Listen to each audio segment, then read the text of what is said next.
Patrick thought he'd grown a nose, so he smashed himself hard with a hammer. It turned out the nose was just a baby tooth. SpongeBob said that if he put the tooth under his pillow, the tooth fairy would come take it and leave a bunch of money. Hearing there was such a good deal, Patrick immediately whacked himself again with the hammer. Soon, he spat out a whole pile of teeth. That night, he put all the teeth under his sand pillow and then passed out instantly. At that moment, a pair of big eyes appeared. Someone sneaked up on Patrick. They thought it was the legendary Tooth Fairy, but it was just a thief trying to steal Patrick's wallet. When the thief found the wallet was full of sand, he was completely confused. Just then, sleepwalking Patrick punched him flying, and fluorescent powder got all over him. When Patrick was woken up, the thief was glowing like a fairy. Patrick immediately grabbed him and took him to SpongeBob's place. The two were over the moon at the thought that the Tooth Fairy really existed. They found the thief's loot and thought it was for exchanging teeth. With eager anticipation, they wanted to join in. The thief decided to play along to steal more money. He had them put on masks and sneak into people's houses. The two fools just jumped right in, even breaking through the ceiling. They set their sights on Bubble Bass's rotten tooth. SpongeBob was just thinking about how to get it out when Patrick moved to act.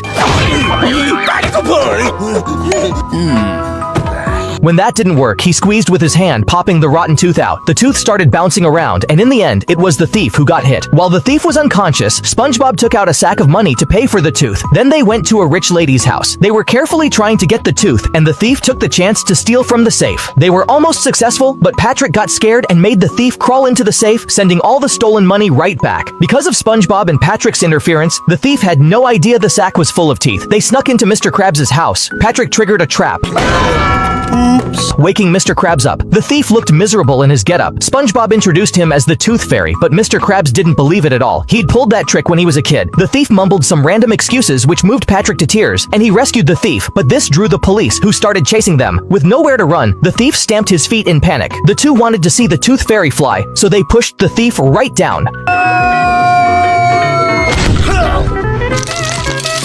Kind-hearted SpongeBob threw money down after him, and Patrick just tossed a car down.